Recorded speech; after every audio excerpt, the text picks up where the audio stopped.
그 시작 기도로 우리 묵주기도 이번에는 세 번째 하는 거니까 고통의 신비 1단까지 이렇게 해보도록 하겠습니다. 묵주 꺼내주시고요. 네. 십자가 부분 잡고 성업겠습니다. 성부와 성자와 성령의 이름으로 아멘. 전능하신 천주 성부 천지의 창조주를 저는 믿나이다.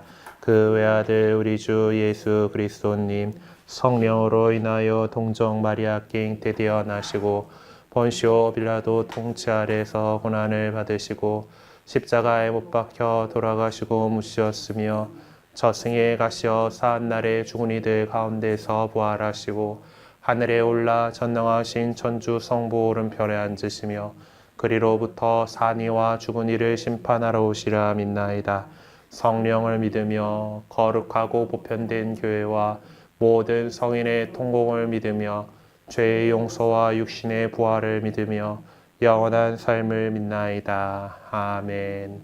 하늘에 계신 우리 아버지의 이름이 거룩히 빛나시며 아버지의 나라가 오시며 아버지의 뜻이 하늘에서와 같이 땅에서도 이루어지소서. 오늘 저희에게 일용할 양식을 주시고 저희에게 잘못한 일을 저희가 용서하오니 저희 죄를 용서하시고 저희를 유혹에 빠지지 않게 하시고 악에서 구하소서. 아멘. 은총이 가득하신 마리아님 기뻐하소서. 주님께서 함께 계시니 여인 중에 복되시며 태중의 아들 예수님 또한 복되시나이다.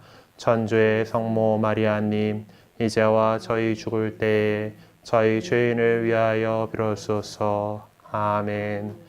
은총이 가득하신 마리아님 기뻐하소서. 주님께서 함께 계시니 여인 중에 복되시며 태중의 아들 예수님 또한 복되시나이다. 천주의 성모 마리아님 이제와 저희 죽을 때 저희 죄인을 위하여 비로소서. 아멘. 은총이 가득하신 마리아님 기뻐하소서. 주님께서 함께 계시니 여인 중에 복되시며 태중의 아들 예수님 또한 복되시나이다.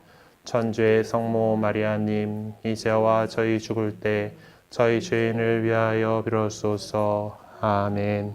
영광이 성부와 성자 성령께 처음과 같이 이제와 항상 영원히 아멘.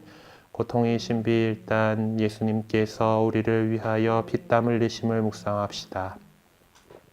하늘에 계신 우리 아버지의 이름이 거룩히 빛나시며 아버지의 나라가 오시며 아버지의 뜻이 하늘에서와 같이 땅에서도 이루어지소서. 오늘 저희에게 일용할 양식을 주시고 저희에게 잘못한 일을 저희가 용서하오니 저희 죄를 용서하시고 저희를 유혹에 빠지지 않게 하시고 악에서 구하소서. 아멘. 은총이 가득하신 마리아님 기뻐하소서. 주님께서 함께 계시니 여인 중에 복되시며 태중의 아들 예수님 또한 복되시나이다.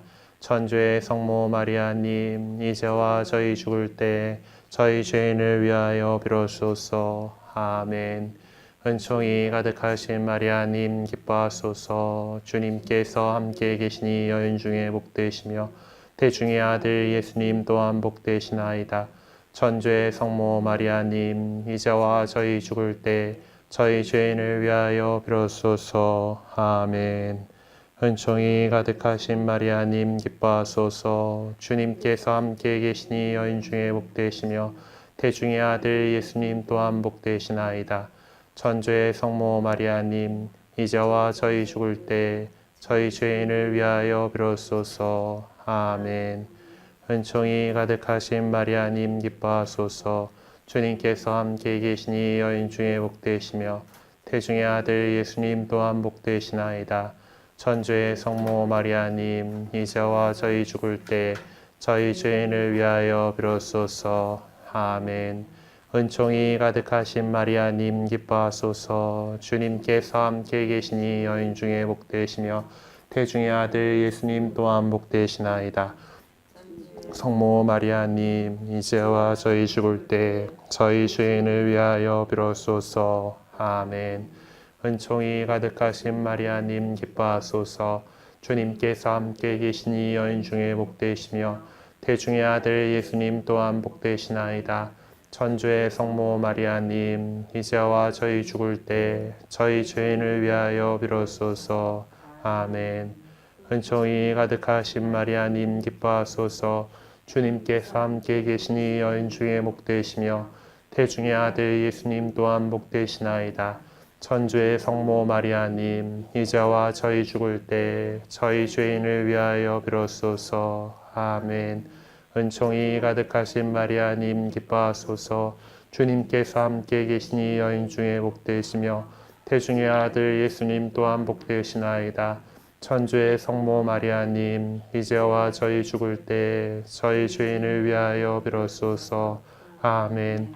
은총이 가득하신 마리아님 기뻐하소서. 주님께서 함께 계시니 여인 중에 복되시며 태중의 아들 예수님 또한 복되시나이다. 천주의 성모 마리아님, 이제와 저희 죽을 때 저희 죄인을 위하여 빌어소서. 아멘. 은총이 가득하신 마리아님 기뻐하소서. 주님께서 함께 계시니 여인 중에 복되시며 태중의 아들 예수님 또한 복되시나이다. 천주의 성모 마리아님, 이제와 저희 죽을 때 저희 죄인을 위하여 빌어소서. 아멘. 영광이 성부와 성자와 성령께 와 같이 이제와 항상 영원히. 아멘. 예수님, 저희 죄를 용서하시고 저희를 지옥불에서 구하시고 여러 영혼을 돌보시며 가장 버림받는 영혼을 돌보소서. 아멘. 성부와 성자와 성령의 이름으로. 아멘. 집에 가서 나머지 네 단은 또 해보셔요. 꼭. 일단은 지금 우리가 그 기도문들을 외우고 있는 중이기 때문에 지금 통으로 다 이렇게 하고 있거든요. 혼자서 할 때는 어쩔 수 없이 이렇게 하는데 보통은 여럿이서 하게 될 때는 반반 나눠서 해요. 그리고 사도신경은 보통 다 같이 싹 다 하고 주님의 기도나 성송, 영광송 이런 부분은 반을 나눠가지고 이렇게 하게 되는데 이제 하늘에 계신 우리 아버지, 이름 높으신 아버지, 나라가 오신 아버지 뜻이 하늘에서 같이 땅에서 이루어지소서까지 한쪽 반 나눠가지고 이제 아니면 인도하는 한 사람이 먼저 하고 나머지가 따라서 하든지 이렇게 해가지고 그래서 성모송 같은 경우도 한 절반쯤 되는 거 천주의 성모 마리아님부터 이제 뒤에 이제 끊어서 그 사이에서 딱 끊어서 보통 그렇게들 기도 많이 해요. 근데 당분간은 우리 또 외워야 되니까 일단은 이렇게 통으로 하고 다들 이제 안 보고 하신다 그러면은 이제 개응 나눠가지고 이렇게 기도해 보도록 하겠습니다. 어서 오세요. 자, 오늘은 이제 우리가 성사, 이제 하느님께서 우리에게 주시는 은총을 어떻게 우리가 잘 이렇게 알아들을 수 있도록 우리에게 베풀어 주신 것을 성사라고 한다고 그랬고, 그 성사들 가운데 우리 그리스도교 인문성사,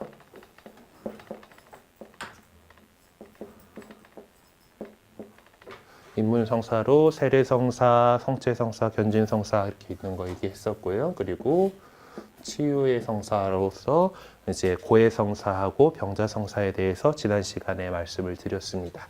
그리고 이제 오늘 마지막으로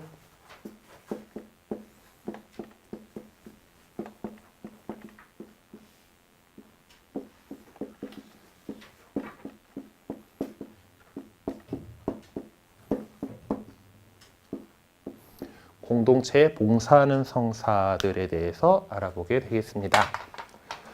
자, 공동체, 이제 우리 교회는 공동체로 우리 부르심 받았습니다. 이제 우리가 함께 이렇게 살아가고 또 단체를 이루고 신앙생활이라고 하는 같은 생활 양식으로 이제 살아가는, 그리고 오늘 그 평일미사 복음 말씀에서도 나오는 것처럼 우리가 하느님의 뜻을, 아버지의 뜻을 실천하는 사람이 예수님께서 내 형제요, 누이요, 어머니다라고 이렇게 말씀하신 것처럼 예수님께서 우리들을 하느님의 자녀이기 때문에 또 형제, 자매로서 이렇게 연결시켜 주셨어요. 하느님 아버지로 한 가족이 된 그런 사람들입니다. 그런 공동체예요.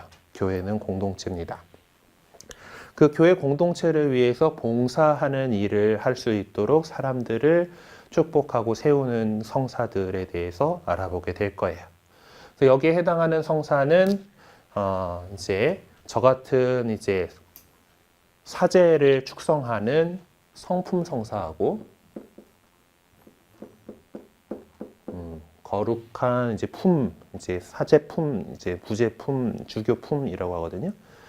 그런 직위를 이제 직분을 주는 하는 성품 성사가 있고, 그리고 이제 대부분 여러분들은 혼인 생활을 하고 가정을 꾸리잖아요. 이제 새로운 혼인 생활을 하는 부부를 축복하는 혼인 성사가 이 두 가지가 이 공동체에 봉사하는 성사예요. 근데 성품 성사는 신부님이 이제 교회 공동체에 봉사하라고 있는 거잖아요. 그러니까 그러라고 사람을 새로 뽑아가지고 뽑아서 이렇게 미리 교육도 다 시키고 이렇게 해서 이제 그러니까 얘는 공동체에 봉사하는 거가 맞는 것 같은데 혼인은 지들끼리 좋아서 하는 것 같은데 왜 공동체에 봉사하는 걸까요? 그래서 우리 혼인의 목적을 생각을 해보면은 혼인은 부부가 한 남자와 한 여자가 좋아갖고 이제 더 헤어지기 싫으니까 같이 사는 거. 그게 첫 번째 혼인의 목적이고, 혼인을 하는 이유는 하나님께서 주시는 자녀를 낳아서 잘 키우는 거예요. 그러니까 이 그리스도인 공동체가 계속해서 다음 세대로 전해지기 위해서는 애를 낳고 키워야 되죠. 예. 그렇기 때문에 이 혼인 성사 역시 이 공동체가 유지될 수 있도록 계속해서 이 사회가 유지될 수 있도록 봉사하는 중요한 봉사하는 일인 거예요. 여러분들이 가정을 꾸리고 이렇게 살아가는 거가. 그래서 오늘 이제 성품 성사하고 혼인 성사에 대해서 이렇게 좀 알아보도록 하겠습니다. 교재 160쪽에 있는 제19가 이렇게 보시면은 자, 이제 학습 목표 적혀 있는데 성품 성사는 하느님과 세상에 봉사하도록 선발하여 축성하는 성사임을 이해한다. 적혀 있고, 그리고 혼인 성사는 부부 스스로 이루는 성사로서 혼인 생활을 통하여 하느님의 사랑을 드러내고 구원 사업에 봉사하는 성사임을 이해한다. 그리고 혼인 성사의 불가해소성과 단일성을 깨닫는다. 뭐가 이제 학습 목표로 제시되어 있습니다. 그래서 내용들 이제 일단은 성품 성사에 대해서 좀 간단하게 알아보고 이제 혼인 성사에 대해서 그리고 교회가 바라보는 가정과 이제 혼인에 대한 그런 부분들 특징들에 대해서 설명을 드리도록 하겠습니다. 그래요. 일단 인생살이의 여러 가지 대사들 크게 우리가 선택해야 될 길들이 있죠. 그래서 이 성품 성사하고 혼인 성사는 선택지예요. 적어도 우리 가톨릭 교회 안에서는. 성공회면은 신부님들이 결혼도 하니까 성품 성사도 받고 혼인 성사도 하고 성품 성사도 하긴 하지만 정교회라던가 그런 데는 우리 가톨릭 교회는 사제들의 독신을 이렇게 오랜 세월 이렇게 지켜오고 있어요. 그러니까 그 가정이 있어서 이제 거기에 신경 쓰이는 것보다 혼자 사는 것이 여러모로 교회 공동체에 봉사하는 데 더 유익하다라는 그런 결론 때문에 우리 가톨릭 교회에서는 이 두 개를 다 받지는 못해요. 성품을 받으려면은 혼인을 포기해야 되는 거고, 혼인을 하려면은 성품은 포기하는 거죠.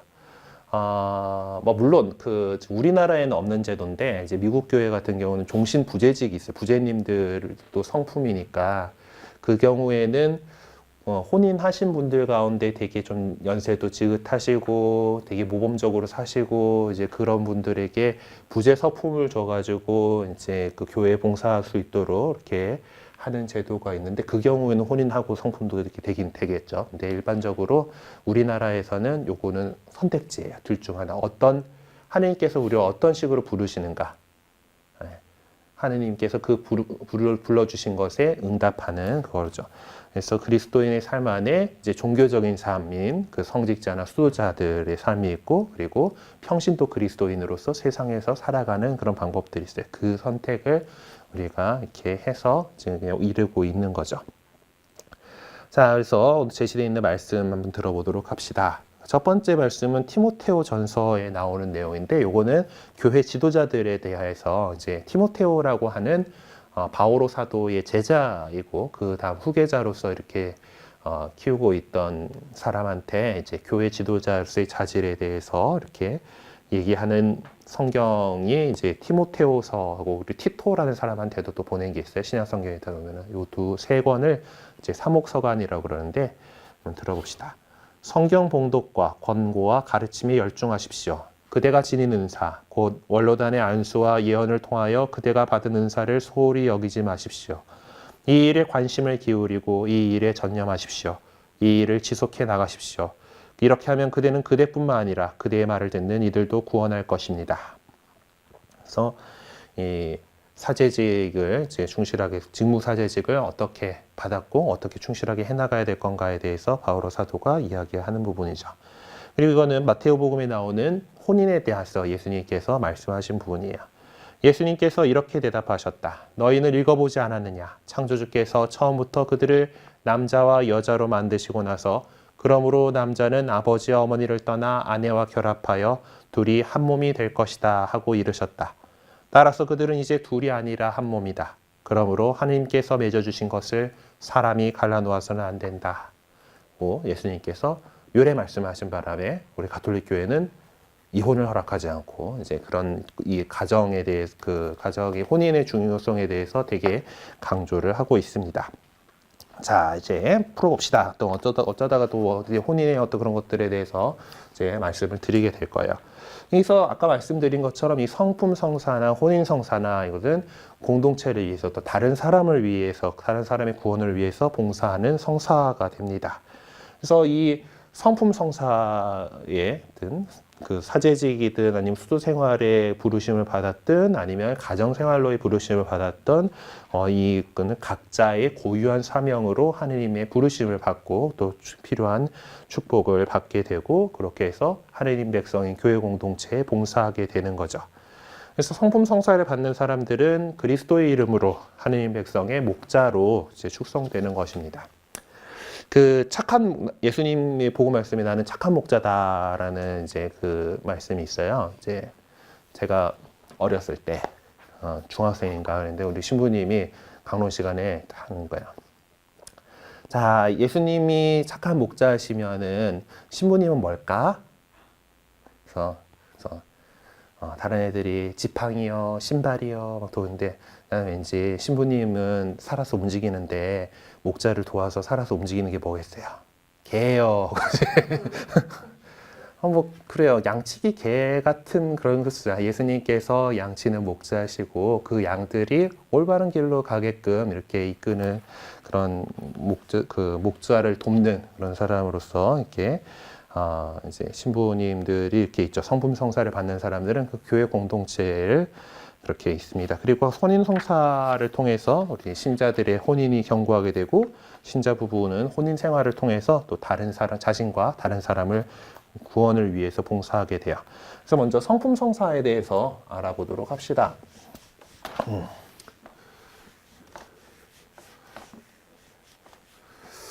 성품은 일단 그 하느님과 세상을 위해 봉사하도록 특별히 선발된 사람이다라고 이렇게 우리 교리책을 적고 있는데 이제 그 궁극적으로는 그렇게 되는 거죠. 사실 이제 이 부분에 대해서 성품 성사로 인해서 수여되는 그 직무가 갖고 있는 그 사제직이라는 것은 사실 우리 그리스도인 전체가 여러분들도 이제 세례 받을 때 기름 부음을 받고 예. 그래서 그리스도인의 사제직이 있다. 그리스도의 사제직이 있어요.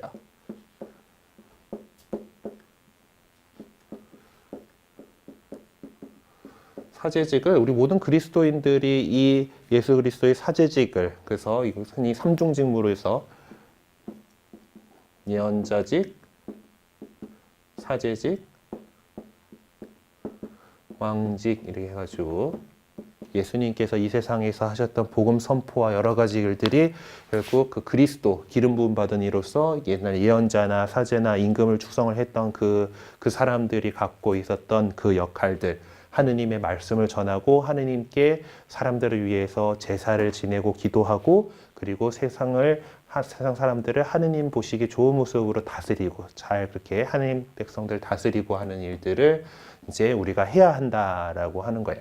그래서 그 세상의 모든 사람들이 있다 하면은 우리 그리스도인들은 그 세상 사람들 안에서 뽑혀가지고 이런 일을 하도록 축성된 사람들이에요. 여러분들이 이제 세례성사 때 축성 성류를 도유를 받게 되는 걸로서 여러분들은 세상 모든 사람들 가운데에서 하느님 백성으로 뽑혀서 이렇게 축성한다고 해서 제가 축성하고 축복하고 설명드렸었던 거 기억나세요?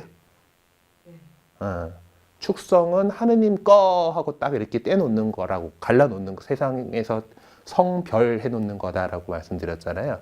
마찬가지 개념에서 이제 그리스도인이 된다라는 것은 세상 사람들과 다른 이제 하느님 백성, 하느님 거로 딱 되는 거예요.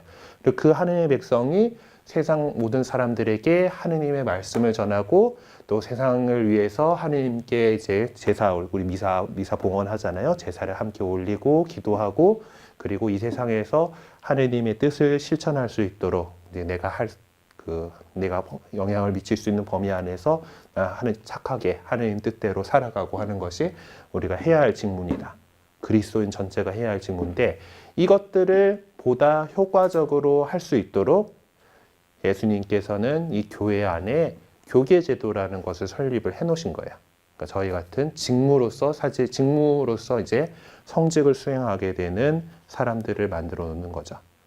그 사람들을 이제 그 그리스도인들 안에서 이 그리스도의 사직을 수행해야 되는 모든 세례받은 그리스도인들 가운데에서 또 몇몇 사람들을 특별히 또 뽑아내셔가지고 또 축성을 하시는 겁니다. 거룩한 품에 올려서 이제 나머지 하느님 백성이 이 그리스도의 사제직을 잘 살아갈 수 있도록 돌보도록 이렇게 사제들을 뽑아놓는 거예요.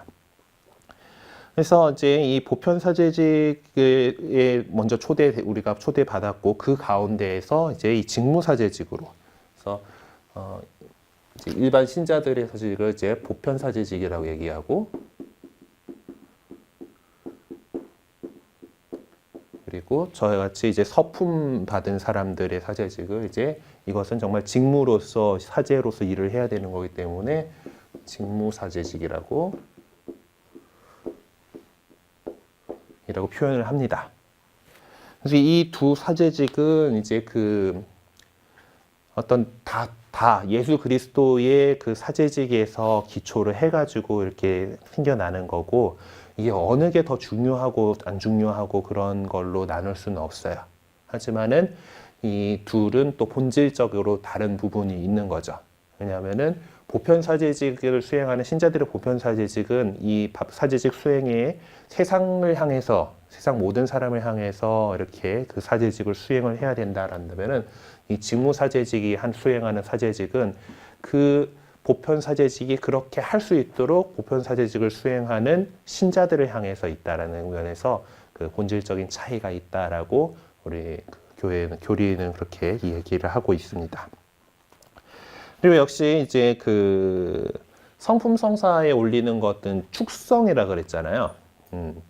그 성사들 가운데에서 축성 성류를 사용하는 성사는 일생에 한 번만 받을 수 있다라고 했어요. 세례 성사하고 견진 성사하고 이 성품 성사가 그 축성 성류를 사용해서 특별히 성별하는 성사이기 때문에 일생에 단 한 번 받을 수 있는 그 인호가 새겨지는 성사입니다. 세례 받을 때 이제 여러분들 이마에다가 이제 그 축성 성류를 바르게 되고요. 이제 그리고 견진 때도 마찬가지로 또 축성 성류를 이마에 바르게 되고요. 성품 성사 때는 이제 사제품에 오를 때 이제 신부님이 해야 되는 제일 중요한 일이 이 손으로 성체 성사를 이루는 일이에요. 미사 때 성체 성사를 이뤄서 신자들이 예수님의 몸과 피를 받아 모실 수 있도록 하는 일이기 때문에 저희는 손에다 그 기름을 바르는 손을 축성해요.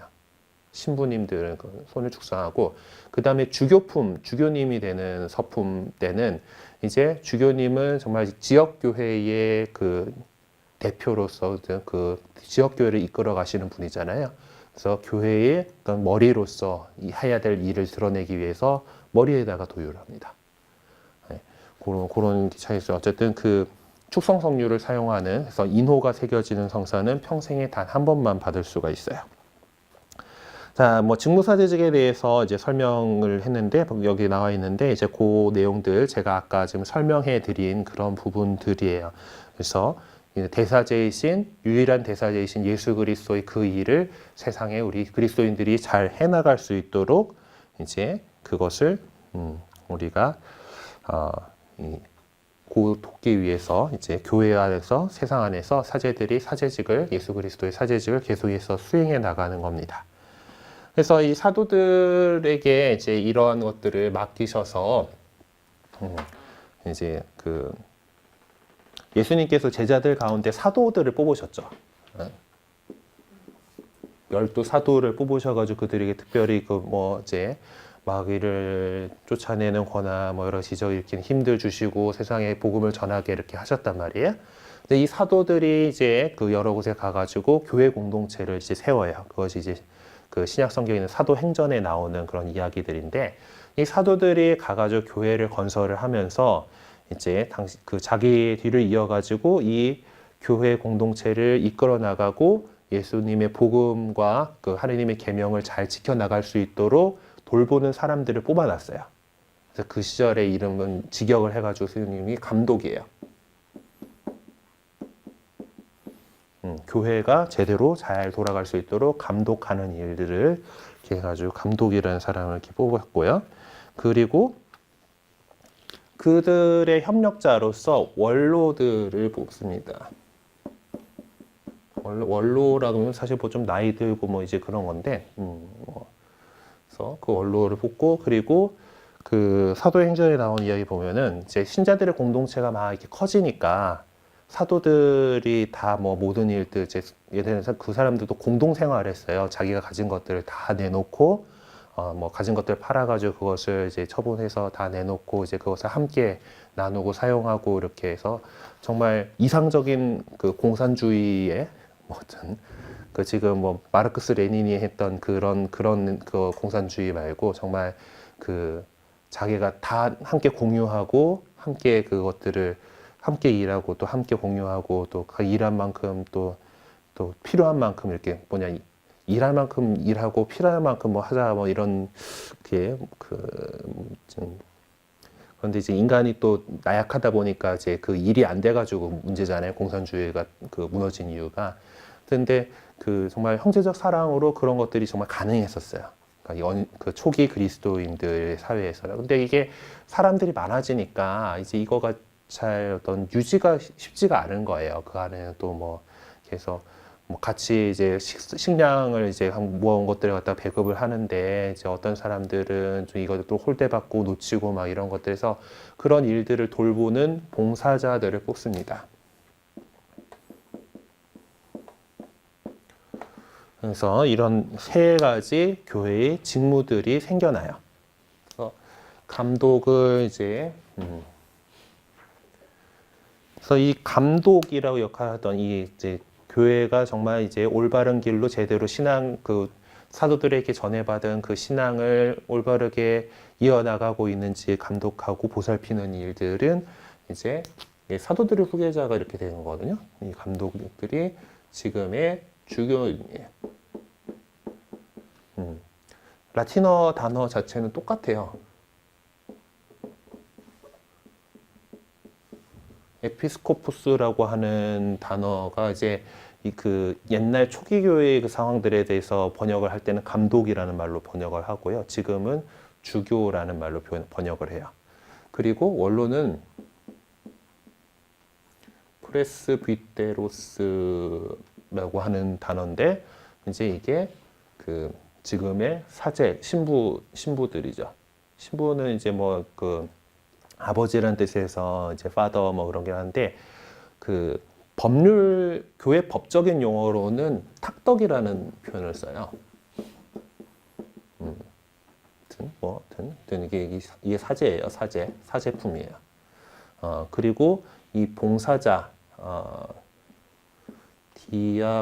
디아코누스라고 하는 이 사람들이 지금은 부제라고 하는 이름으로 사실 부제라고 하는 번역은 사실 이게 사제직 부사제 뭐 이런 느낌으로 번역이 된 거예요. 왜 그런가 하면은 지금 우리나라에서 그렇긴 한데 사제품을 받기 위한 하나의 과정 정도로 사실 중세 이후에 좀 축소가 됐었던 게 있고, 지난 세기에 이르러서 이 부제품의 어떤 고유한 그런 말씀의 봉사자, 식탁의 봉사자라고 하는 그 역할들이 재조명돼서 이제 일부 그 국가에서는 종신부제라고 해서 이 부제지급만 수행을 하고 이제 사실 사제 성소가 많이 좀 부족한 나라들에서 어쩔 수 없이 이제 이미 결혼은 했지만은 덕망이 있는 그런 남성 이제 그리스도인들을 교육을 좀 더 시키고 부제품을 줘서 그렇게 이제 교회에 또 봉사할 수 있도록 이렇게 하고 있습니다. 그래서 성품 성사에는 이렇게 주교품, 사제품, 부제품, 그러니까 이제 세 품계로 이루어져 있어요. 지난주에 지금 제가 주일날 공지사항 말씀드릴 때, 이제 우리 2월 1일 날 우리 서울대교구에 사제, 부제, 서품식이 있다라고 말씀드렸잖아요. 이제 2월 1일 날 이제 그동안 준비해가지고 사제직에 이제, 사제로 서품되는 그 분들의 새 신부님들이 이제 나게 되는데, 이제 그런 사제품을 올리는 성품성사가 우리 교구에서는 2월 1일 날 이렇게 있습니다. 그래서 이렇게 나가게 되고, 보면은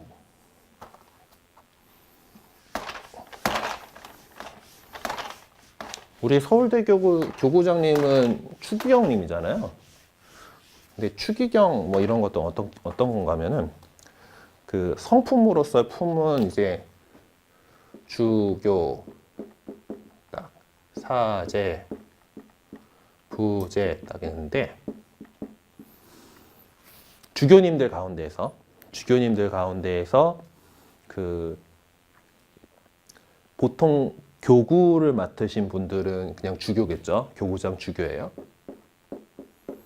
그리고 우리는 서울대교구죠. 우리는 서울대교구에, 그러니까 좀 다른 교구들의 어떤 중심이 되는 관구이기 때문에 그런데 교구장 주교님 뭐가 되겠어요? 대주교예요.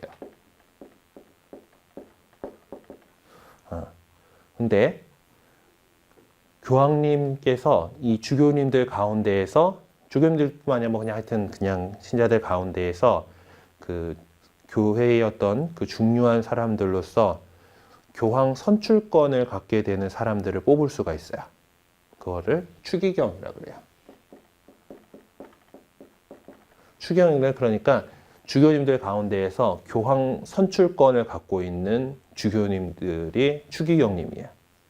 교황님 역시 주교님인데 주교단의 으뜸이고 제일 중요한 로마 교구의 주교님이기 때문에 같은 주교님인데 좀 더 이제 주교단의 이제 수장으로서 있는 거예요. 교황도 주교예요. 그리고 주교님들이 딱 되자마자 바로 교구를 맡진 않잖아요. 저는 보좌 신부죠. 본당 신부님 도와가지고 있는 신부인 거죠. 마찬가지로 교우장 주교님 도와가지고 있는 보좌 주교님들이 있어요. 주교품에 올랐는데 우리 서울대교까지 큰 도시 같은 경우 보좌 주교님들이 그래서 4분이 더 있어요. 그리고 보좌 주교님들 가운데에서 교구장 주교님이 이제 무슨 일이 생기든지 돌아가시든지 은퇴하시든지 뭐 해가지고 생기면 자동으로 교구장 승계권을 지니고 있는 주교님들을 부주교라고 해요. 그러니까 이게 다 주교님들인데 역할들 따라서 요런 게 있어요.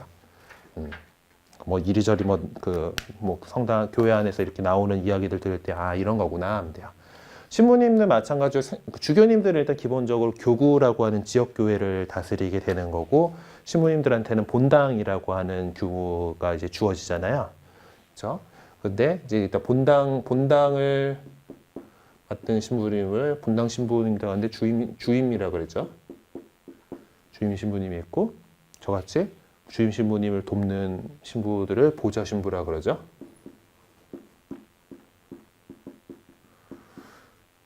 부주교하고 개념은 좀 다르긴 하는데, 이제 우리 서울 같은 경우는 지구장 본당 같은 경우에 이제 한 9 정도를 이제 한 대표를 맡는 본당 신부님들이 있어요. 그 신부님들이 좀 지구도 또 보고 해야 되고 그런 성당은 좀 크기도 하고 해가지고 부주임이 있는 경우들도 있어요. 그리고 신부님들 사이 중에서 좀 특별히 그 덕망이 높으시고 그리고 그래서 좀 어떤 여러 가지 교회 안에서 이제 그동안 이제 원로 신부님들 가운데에서 좀 특별히 공적으로 인정받아서 교황님이 명예직을 주는 게 있어요. 예, 몬시뇨리라고 하는. 얘는 사제 신부님인데 어떤 그 명예 칭호가 있기 때문에 그 어떤 명예 칭호로서 지금 그런 몬시뇨리라고 불리는 분들이 있어요. 뭐 요분들은 좀 그래서 복장도 좀 주교님들처럼 수단 입는 거에 이제 좀 그 색깔 있는 단추도 좀 달 수 있고 띠도 좀 이렇게 할 수 있고 뭐 이제 그런 특전이 있어요. 그래서 뭐 이런 정도로 이렇게 나눠볼 수가 있습니다. 어쨌든 이런 이 직무들 이제 교회 안에 이제 교계를 이루고 있는 성품 성사로 이렇게 있는 사람들은 이제 그 안수로서 이제 축복이 직무를 부여해 오고 있어요. 그래서 2월 1일 날 2월 1일 날 혹시 낮에 시간이 되신다면은 평화방송을 1시부터 평화방송 틀어보면은 요 서품식을 생중계할 거거든요. 그리고 저녁 때도 녹화 중계하니까 혹시 뭐 케이블 TV나 뭐 그런 거 갖고 계시면은 평화방송 틀어서 한번 보시면은 아 이런 거구나 한번 아실 수 있을 거예요. 네. 그리고 오늘 지금 성품성사에 대해서 너무 뭐 많이 얘기할 거는 없을 텐데 지금 우리 혼인을 더 얘기를 해야 되니까 자 혼인성사를 이제 봅시다. 그래서 예수님께서는 이 혼인을 사실 뭐 인간의 뭐 자연스러운 일인데 이거를 갖다가 성사의 지위로 끌어올려 주셨어요. 되게 드높은 걸로 썼는데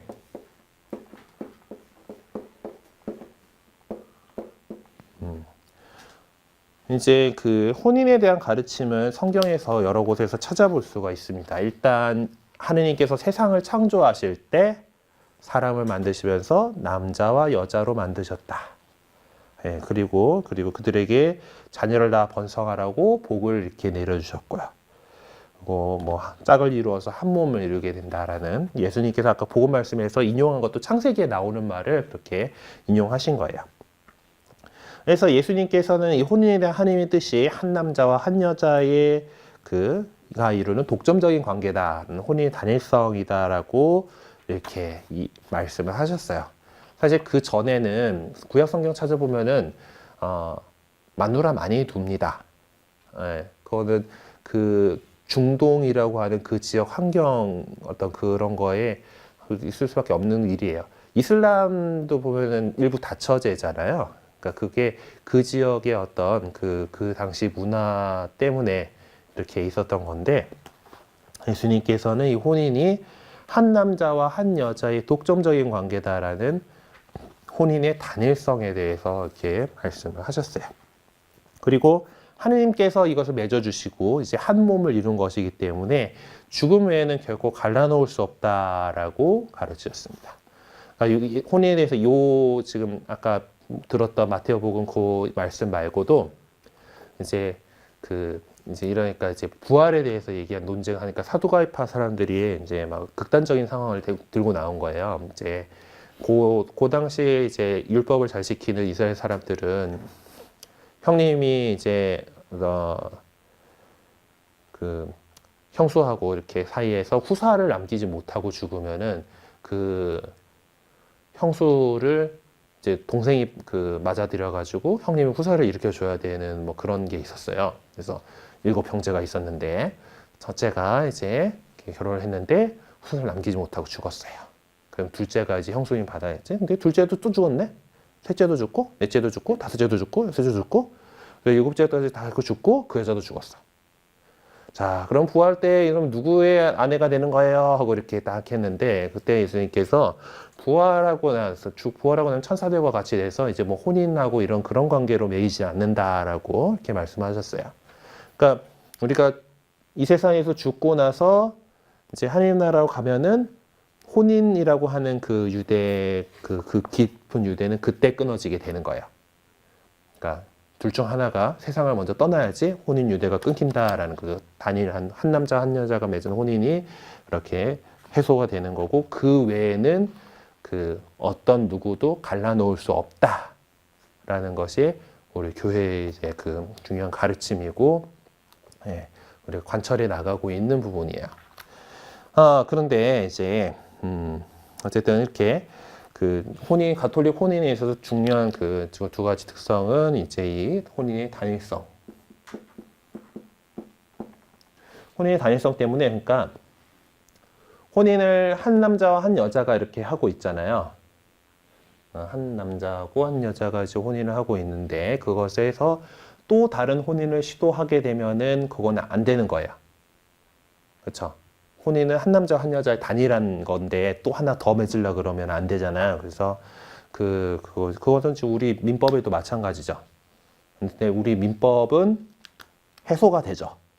이혼이라는 제도가 있어가지고 해소가 돼서 적어도 한 남자 한 여자면 된다라는 그런 건데, 이제 가톨릭에서는 우리 교회는 혼인은 불가해소성이에요.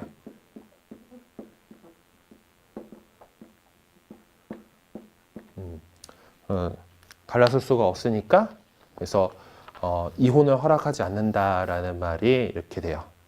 살아있는 동안에는 재혼할 수 없음이에요. 그런데 요즘 세상에 이혼 많이 하시잖아요. 그리고 사실 내가 신자가 되기 전에 이혼하고 재혼했을 수도 있잖아요. 그건 뭐 어떻게가 되는 건데, 일단은 지금 혼인 성사를 이루기 위해서는 우리 교회 안에서 좀 따져야 되는 거가, 일단은 그 케이스가 어떻게 나누냐면 신자랑 결혼하는 게 제일 이상적이에요. 그렇죠? 가톨릭 신자는 가톨릭 신자끼리 결혼하는 거예요.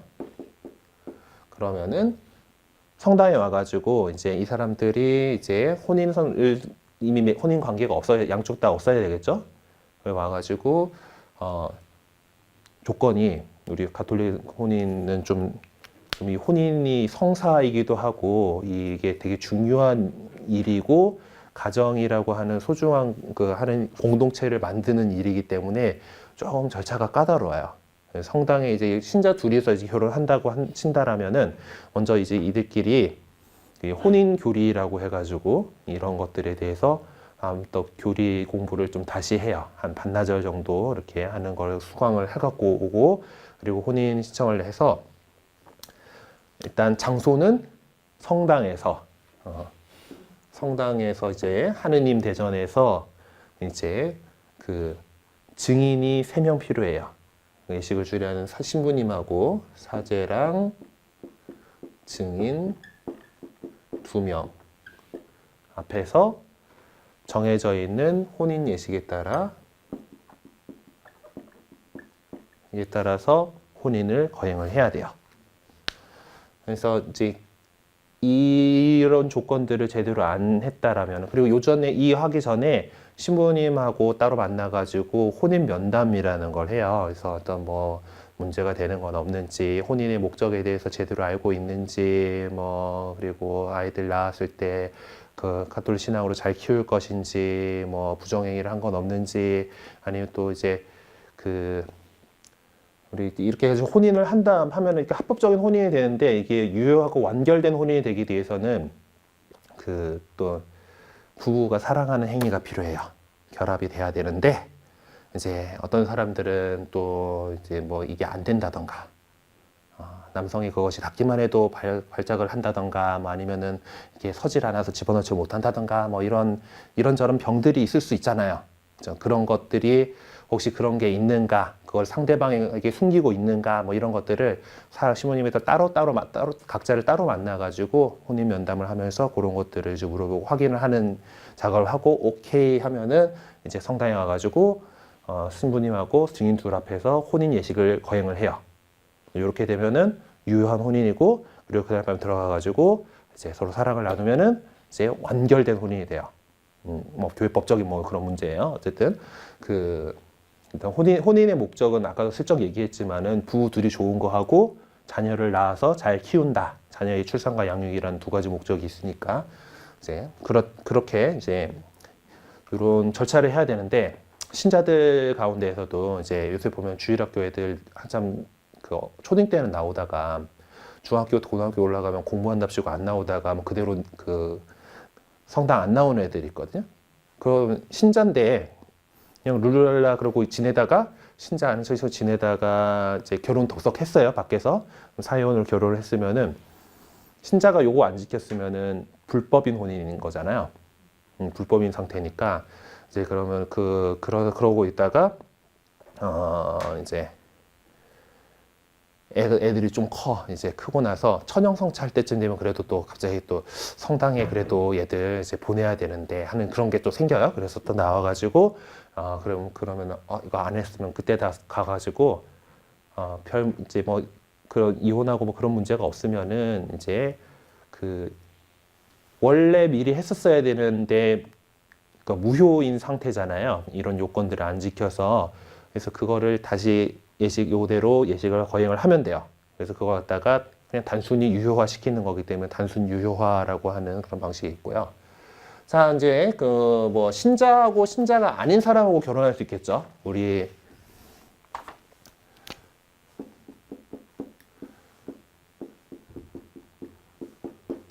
신자하고 비신자하고 결혼을 할 수 있어요. 우리나라는 가톨릭 신자 비율이 10%밖에 안 되는데 그 안에서 지금 짝 찾아라고 하면은 너무 어려우니까. 근데 대신에 이런 경우에는 신자가 아닌 사람이 신자의 신앙생활에 대해서 이해하고 그러니까 신자는 또 내가 비신자하고 결혼을 하더라도 신앙생활 계속하고 우리 아이들도 그 신자로 키우기 위해서 노력할 것임을 서약해요. 자, 노력한다라고 해서 노력은 한다를 보장하지 않아요. 어쨌든 나는 그래도 신자로 키우기 위해서 애쓰고 나도 신앙생활 계속한다를 서약을 하고 신자 아닌 사람한테는 네 배우자가 그래도 신자니까 신앙생활 계속할 수 있도록 이렇게 이제 서약을 했다. 그러니까 그 인지하고 있도록 하세요 하고 정도를 이렇게 하고서 아까 신자들끼리 결혼하는 거와 똑같이 성당에서 신부님하고 두 증인 앞에서 혼인 예식을 올려요. 그러다가 이제 미신자 장애에 대해서 관면해주고 그 혼인을 한다고 해가지고 관면 혼배 뭐 이런 식으로 표현을 해요. 자, 뭐 이렇게까지 신자들은 이제 교회법이 제시하고 있는 혼인에 대한 규칙들을 지켜야 해야 되는데 신자 아닌 사람들이 있죠. 세상에는 신자 아닌 사람들이 있어요. 비신자들끼리 신자 아닌 사람들끼리 결혼을 잘해요. 자, 뭐 이러면은 어떻게 결혼을 했든지 우리 하느님께서는 그 가정에 복을 내리시고 그 혼인이 유효하게 신자면은 신자로서 교회법을 지켜야 되니까 그걸 안 지키면 무효가 될 가능성이 있는데 비신자들은 혼인을 했을 때 그 혼인한 거 그 자체로 어떤 식으로 혼인을 했든지 간에 혼인한 것 자체로 하느님께서 그 가정에 축복을 주시고 그리고 그 혼인의 그 단일성이 생기고 그 불가해성이 생긴다고 우린 봐요. 자, 문제는 비신자 때 결혼을 했어.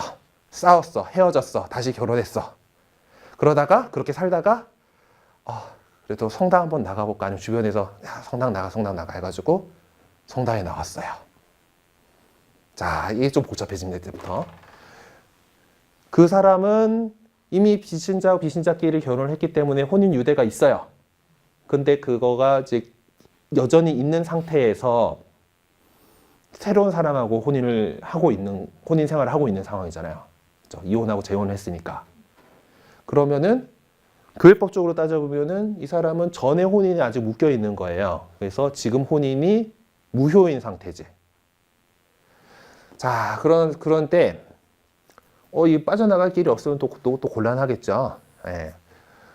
다행히 바오로 사도께서 이제 혼인에 대해서 막 얘기를 하는데 뭐 옛날 초기 그리스도교 때도 뭐 이런 문제 늘 있었겠잖아요. 이제 둘이 이제 살다가 한 사람이 신자가 됐는데 남편이 극구 반대. 성당하지 못하게. 그럼 갈라쓰세요 하고 이제 바오로 사도가 성경에 써놓은 게 있어요. 예. 그래서 그거를 이런 상황에서 재혼을 해가지고 뭔가 문제가 있는데 그 사람이 이제 신자가 되려고 하면은 신자가 되기 위해서라면은 그 전에 혼인에 대해서 혼인 유대를 끊고 새로운 혼인을 할 수가 있어요. 그걸 바오로 특전이라 그래요. 그래서 제가 이제 시작할 때 혼인관계 증명서 좀 갖고 오세요 해가지고 이제 그거가 이제 나중에 면담을 하면서 준비를 해가지고 하게 될 텐데 이런 상황에 있는 분들이 있을 수 있거든요. 그러니까 그것들을 파악하고 그러면은 세례 받기 전에 이제 아니면 세례를 받으면서든지 이제 이 혼인 예식을 다시 새로 하면서 그때 전에 혼인 유대에 대해서 관계를 끊고 이제 정말 새로운 혼인을 하느님 안에서 지금 현재 하고 있는 혼인 생활을 축복받을 수 있도록 혼인 성사를 거행을 해야 돼요. 그런 문제 때문에 이제 각자 또 이제 제가 준비를 할 수 있도록 혼인관계 증명서를 부탁을 드렸던 거고, 지금 그래서 지난주에 보니까 이제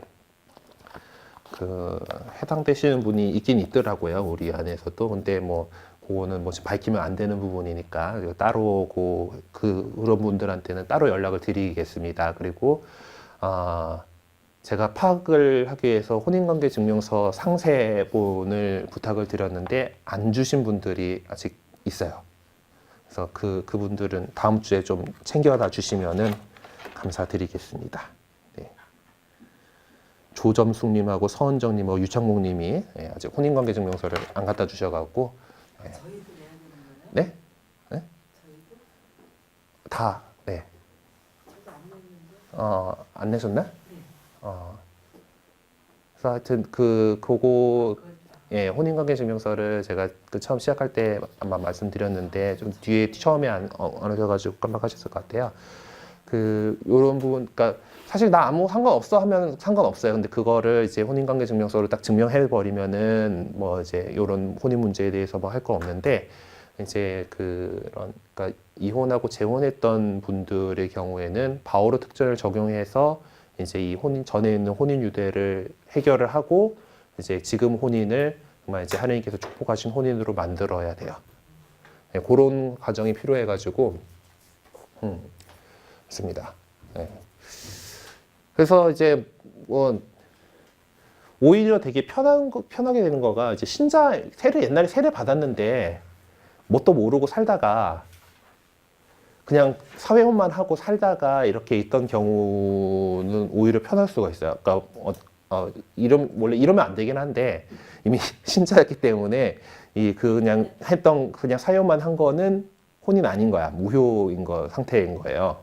그래서 그랬었으면은 오히려 그러니까 그러니까 내가 전에 혼인해가지고 살았던 그 남자가 사실은 신자였어. 그 사람도 뭐 신자라고 자기가 신자라는 이제 생각이 없으니까 어렸을 때부터 이제 뭐 어렸을 때만 성당 다니다가 이제 그만두고 그냥 저는 살아오다가 결혼을 해가지고 그랬었고 이제 깨졌다. 그랬으면은 그쪽 그것 때문에 첫 혼인이 이제 무효인 상태예요. 그러면은 오히려 좀 뭐 바오로 특전을 이어가지고 뭐 끊고 이런 것까지 할 필요가 없는데 그래서 이제 그런 부분들이 혹시 있는가 또 조사도 해봐야 되고 뭐 이런 거 부분들이 좀 있어요. 그래서 되게 좀 법적인 부분들이라서 하여튼 이것도 되게 케이스가 다양해 갖고 신부님들이 되게 골머리를 앓는 부분 중에 하나예요. 그래서 그냥 하여튼 예비 신자분들은 이제 혼인관계 증명서 갖고 온 것들을 보고 제가 이제 필요한 분들하고는 따로 말씀을 드리게 되는 거니까 그러기는 상관없고 그리고 일반적으로도 뭐 살아가는 과정에서 혹시 뭐 이제 혼인을 해야 되고 뭐 그런 것들이 있으면 다 신부님한테 이제 필요한 것들 갖고 오기 때문에 그런 것들은 다 이제 해결을 할 수 있는 방법들이 있어요.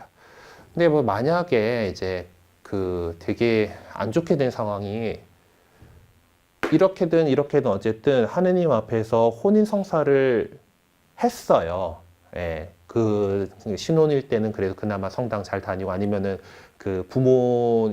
한쪽 부모님이 되게 강하게 요구를 해가지고 세례를 받았든 안 하든 어쨌든 관면 혼배를 해가지고 혼인 성사를 거행을 한 사람들이 또 신앙생활을 제대로 안 하고 살다가 또 싸우고 헤어지고 할 수가 있겠죠. 네. 그러니까 보통 이런 케이스가 될까요? 신자하고 비신자하고 결혼을 이미 했었어요. 예전에 결혼을 했었고 그래갖고 살다가 깨졌어요. 그래서 이 비신자인 사람이 또 다른 비신자하고 재혼을 했어요. 그러니까 근데 그런데 이제 그렇게 살아오다가 이 사람이 어느 날 나 성당 나가야겠다. 아니면 주변에서 해가지고 신자가 돼야겠다 하고 오게 되면은 이거는 이미 그 유효한 그거고 이제 막 되게 좀 신앙을 위해서 뭐 이렇게 끊고가 안 되는 상황이 돼버려요. 그럴 경우에는 이제 혼인 자체가 뭔가 잘못돼가지고 속아서 했다라는 것들을 증명해내는 혼인 무효 소송이라는 거를 제기를 해가지고 그거가 무효였던 것을 이렇게 해내는 좀 지루한 작업이 또 펼쳐지게 됩니다. 이제 아무튼 그런 상황에 있는 분이 없어야 하는데, 아무튼 그런 사람들이 나오기도 해요. 아무튼 워낙 요새 하도 이제 이 세상에 그냥 이혼을 너무나도 쉽게들 하고 또 다시 재혼하고 하는 그런 세태다 보니까 이제 그런데. 우리 그 교회가 이렇게 꿋꿋하게 이 단일성과 불가해소성을 강조하는 이유는 이혼이라고 하는 거, 그러니까 일단 결혼을 쉽게 생각하고 하지 말라는 거하고 했으면은 그 약속을 확실하게 지켜야 되는 거가 가정이라고 하는 것을 보호하기 위해서예요. 이 가정 중요한. 이혼하고 이렇게 갈라지고 나면은 이제 애들까지 있는 상황에서 이혼하고 그러면 정말 그 아이들한테도 많은 정신적인 데미지잖아요. 그런 게. 그래서 이제 그 가정을 정말 가정과 생명을 소중하게 여기고 있는 그것 때문에 계속해서 이것들을 고수해 나가고 있는 중입니다. 많이 어렵고 뭐 그렇긴 하지만은 뭐 세상 사람들이 그렇게 그냥 쉽게 헤어지고 쉽게 다시 만나고 하는 그런 거에 대해서 여전히 교회가 보수적인 그런 스탠스를 취하고 있는 것은 이제 이 부분들이 이 특성이 예수님께서 복음에서 직접 말씀하신 부분이기 때문에 우리는 꿋꿋하게 지키려고 하고 있는 거예요. 네.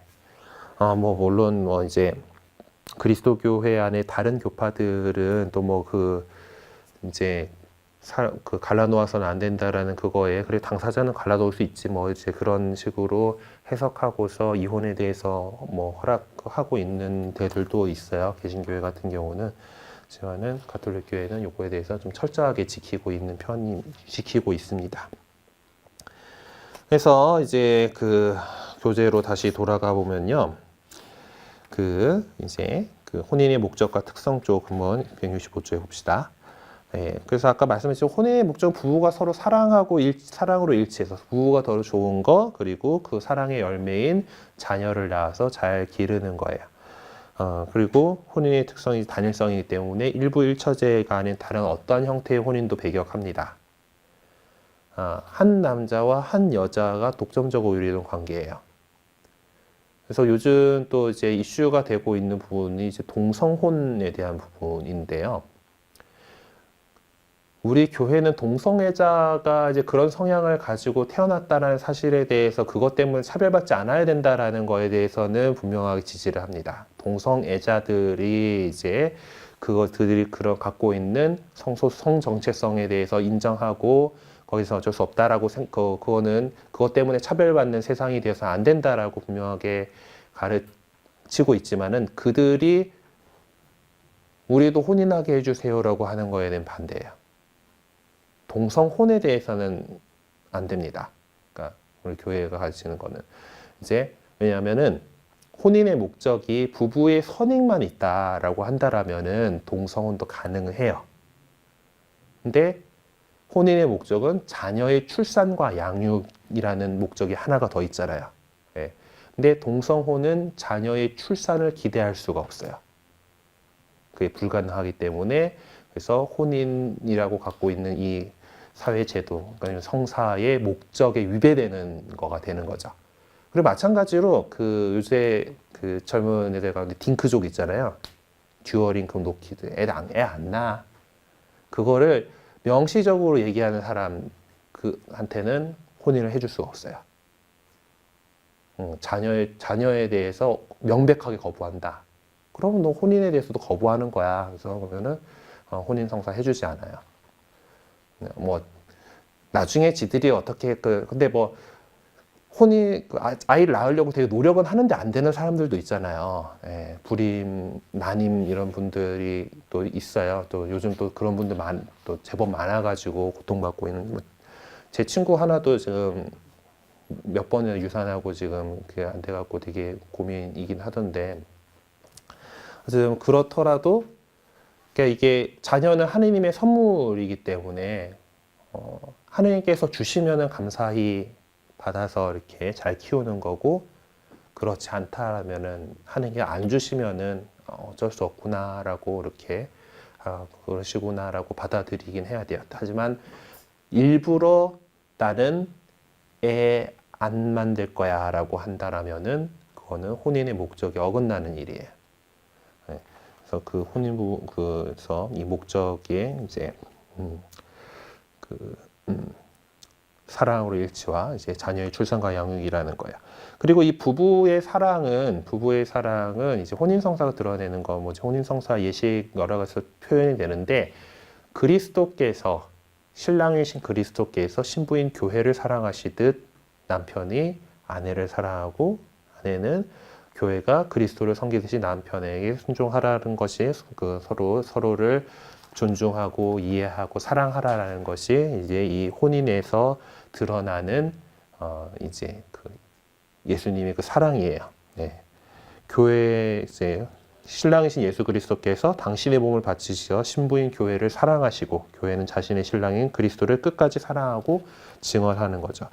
그리스도와 교회가 갈라질 수 없듯이 혼인 서약을 한 부부는 죽음이 아닌 이상 갈라질 수 없다라는 거죠. 그래서 신랑 신부는 그리스도와 교회의 그 사랑을 본받아서 서로 사랑하고 자녀를 낳아 기름으로써 혼인 때 하는 서약을 계속해서 완성해 나가야 합니다. 네, 그래서 이제 뭐 교회 규정들에 대해서는 아까 또 먼저 하다가 보니까 얘기가 다 나왔는데, 그래서 이제 신자가 교회의 혼인 예식을 따르지 않고 혼인하거나 교회의 허락 없이 비신자하고 결혼하는 경우에 이제 혼인 장애에 해당한다라고 하는데, 조당이라고 표현해요. 근데 이게 장애의 옛날식 표현인데요. 그래서 이것들은 이런 상황이 되면 어떻게 되는 건가 하면은 10계명 가운데 제 6계명이 간음하지 말라잖아요. 결혼한 혼인으로 맺어진 사람 이외의 남녀들 뭐 어떻게 해가지고 따로 같이 살고 또 뭐 성행위를 한다던가 이런 것들은 우리 교회법적으로 그때는 다 간음인 거예요. 그러니까 혼인이 이제 유효한 상태가 아닌 채로 둘이 같이 동거하고 있는 상황이기 때문에 지속적으로 6계명을 어기고 있는 상황이 됩니다. 그래서 고해성사를 하더라도 이 상태가 해결이 안 되는 이상 바로 또 그 죄의 상태이기 때문에 성사 생활 자체를 못 하게 돼요. 이 혼인에 관련된 문제들이 있으면. 그래서 이제 예비신자 여러분들한테도 지금 혼인관계 증명서 요구하고 이런 문제에 대해서 해결하려고 하는 게, 이걸 만약에 숨기고서 세례를 받았다가 됐을 때, 그러니까 이 혼인 조당이라는 그걸로 인해서 성사 생활을 자동적으로 못하게 되는 상황에 맞닥뜨릴 수가 있기 때문에 그 전에 이제 혼인 관계에 대해서 다 정리를 하고 풀고 세례를 받을 수 있도록 이렇게 것들을 준비하고 있습니다. 네, 그래서 우리가 이제 공동체에 봉사하는 성사들 두 가지를 이제 알아보게 됐는데요. 이제 세상에서 이제 세상에서 이제 그리스도교 신자들이 자신의 직무를 수행할 수 있도록 잘 돕기 위해서 교계 제도를 이루는 성품 성사하고, 그리고 우리 신자 공동체가 계속해서 이어나가고, 또한 그리스도와 교회의 어떤 그 사랑을 실제로 증언하면서 살아가게 되는 이 혼인 성사에 대해서 이렇게 알아봤습니다. 그래서 우리 또 어떤 하느님께서 우리에게 지금 각자 불러주신 그 안에서 또 충실하게 사랑을 살아나갈 수 있도록 애썼으면 좋겠습니다. 그리고 이제 뭐 아까 신자가 되기 전에 한 혼인에 대해서 이제 뭐 이렇게 나와 있는데요. 예, 아까 말씀드린 부분이에요. 아까 비신자들끼리 사회에서 그냥 합법적으로 인정한 혼인은 당연히 그것도 참된 혼인이다라고 인정하고 받아들입니다. 그래서 만약에 이제 이런 경우겠죠. 신자 아닌 사람들끼리 혼인해가지고 잘 살고 있다가 어느 한쪽이 신자가 됐어요. 되려고 해요. 뭐 그런 경우에는 굳이 혼인 예식을 다시 거행하지 않아도 돼요. 그냥 이미 그 전에 잘 살고 있는 것 자체로도 하느님께서 축복하시고 유하게 하는 이제 인정한 혼인이기 때문에 혼인 예식을 혼인 성사를 따로 거행하지 않더라도 그거는 혼인 성사 생활이 됩니다. 근데 하지만은 그래도 이제 신자로서 이제 그 혼인 서약을 또 갱신하는 식으로 그러니까 그런 세레모니를 할 수는 있어요. 이렇게 그냥 원한다면은 할 수는 있는데 굳이 할 필요는 없다. 이런 거죠. 그러니까 원래 그렇게 잘 살고 있던 사람이 이제 신자가 된다라고 한다면 그래요. 그리고 혼인교 준비 이런 거 나와 있는데요. 혼인교리나 이런 것들 이렇게 나와 있고 혼인 당사자는 가능한 대로 혼인 전에 견진 성사와 고해 성사를 받아야 합니다라고 되어 있는데 성사를 하는 거기 때문에 하나님의 은총을 받는 건데 내가 은총 받을 준비가 돼 있어야 되니까 고해 성사는 다른 어떤 성사를 하기 전에도 준비해 놓기 위해서 고해 성사를 해야 되고요. 그리고 견진 성사를 받을 것을 권장하고 있는데 안 받았다고 해서 그 혼인 안 해주고 하는 건 아닌데 그 혼인은 어른들의 일이잖아요. 어른 성인이 돼가지고 이제 혼인을 하는 거니까 마찬가지로 신앙에 있어서도 신앙의 어른이 되는 견진 성사가 이미 되어 있는 상태에서 혼인을 할 수 있도록 이렇게 하도록 이렇게 권하고 있습니다. 그리고 이제 신분 사제가 되기 위한 준비가 있는데 이제 그 사제직분도 어떤 이제 교회 안에서 그 중요한 봉사고 또 되게 그런 거기 때문에 새 신자가 갑자기 교리 받으면서 세례 받으면서 막 성령 충만해져가지고 갑자기 나 신부님 되겠어요 한다고 해가지고 바로 신학교에 들어갈 수 있는 건 아니에요. 그래서 적어도 세례 받은 지 3년 이상 되어야 되고 견진도 받아야 되고 이제 본당 신부님의 추천이 있어야 되고 이렇게 그리고 1년 이상 그 예비 신학생 모임이라고 해서 한 달에 한 번씩 이렇게 모임하면서 성소 식별을 하고 그리고 신학교에 들어갈 수 있어요. 신학교에 들어가면은 이제 학부 4년, 대학원 3년의 과정을 통해서 이제 신부님이 되기 위한 준비를 하고 있고 근데 신부님은 남자만 될 수 있잖아요. 지금 가톨릭 교회도 그렇고 근데 사제품은 남자만 될 수 있어요. 요즘 그래서 이제 성공회 같은 경우는 지금 여성 사제를 허용하고 이런 것 때문에 이제 양성평등 그런 문제에서 이제 공격받고 있기는 한데 아마 우리 생애에서는 바뀌지 않을 것 같아요. 우리가 살고 있는 생애에서는 나중에 언젠가 바뀔지도 모르겠지만은 근데 사실 그 여성이 사제가 되는 것보다 사제 독신제가 먼저 풀릴 가능성이 일단 더 높고요. 아무튼 그거는 여러 가지 좀 신학적인 문제들로 인해서 이제 지금 아직까지는 신학적이고 문제도 문제고 신학적인 거가 아니다 하더라도 이제 그 신자들이 못 받아들이는 분들이 여전히 훨씬 많고 이제 성공회도 이제 여성 사제직 허용하면서 되게 많이 흔들리고 이제 가톨릭으로 다시 귀의한 사람들 되게 제법 많거든요. 하여튼 그런 여러 가지 사정들 그리고 이제 특히 정교회라고 이제 동방교회 쪽은 우리보다 더 보수적이에요. 이제 그쪽하고의 교회 일치적 문제도 있고 여러 가지 그런 걸로 해서 여성의 사제직 진출에 대해서는 아직 지금 우리 교회 안에서는 아직 허락되지 않을 그런 상황입니다. 어쨌든 그래서 남자들이다 보니까 군대를 갔다 와야 돼요. 그래서 이제 7년 과정인데 이제 보통 2학년을 마치고 나서 다 같이 군대를 보냅니다. 요새는 2년이 안 되잖아요. 2년이 안 되고 이제 2년 만에 복학하는 게 아니고 또 1년 동안 또 현장 체험 학습 해가지고 이제 또 어디 좀 후진국 쪽에서 그 선교 지역에서 일하고 있는 그런 데도 방문해서 이제 배우기도 하고 이렇게 체험할 수 있는 시간 해가지고 3년 정도를 더 이제 추가가 돼요. 그래서 보통 고등학생이 이제 신부님이 되겠다고 해가지고 신학교에 들어가게 되면 한 10년이 걸립니다. 네, 그 병역이 이미 해결된 사람들은 쭉 올라가니까 7년 만에 이제 신부님이 되고요. 그런 준비 과정이나 이런 것들은 예전에 이제 그 KBS에서 뭐 영혼과 하루라는 다큐멘터리를 또 제법 잘 만들었어요. 또 그런 과정들 이렇게 볼 수가 있고요. 이번에 PBC에서도 사제라는 3부작 다큐멘터리를 이렇게 했는데 아마 서품식도 다가오고 하니까 뭐 이제 PBC에서 이렇게 방영하지 않을까 싶기도 합니다. 네. 그래요. 또 얘기를 하다 보니까 또 10분 이상 넘겨버리긴 했는데 혹시 뭐 질문 있으십니까? 네. 뭐가 너무 많아가지고 조금 헷갈리실 거예요. 근데 하여튼 뭐 문제가 되는 부분들이 있는 부분이 있다면 제가 그냥 그 따로 연락 드릴 거고 연락이 안 오면은 난 별 문제 없구나라고 생각하시면 되고 사실 뭐 이혼하고 재혼하고 하신 분이 아니라면은 뭐 신경 안 쓰셔도 되고요. 예. 뭐 하여튼 저는 아무것도 준비할 거 없죠. 그쵸. 이미 뭐 세례 다 받았고 뭐 예. 그리고 이혼하고 재혼 문제인데요.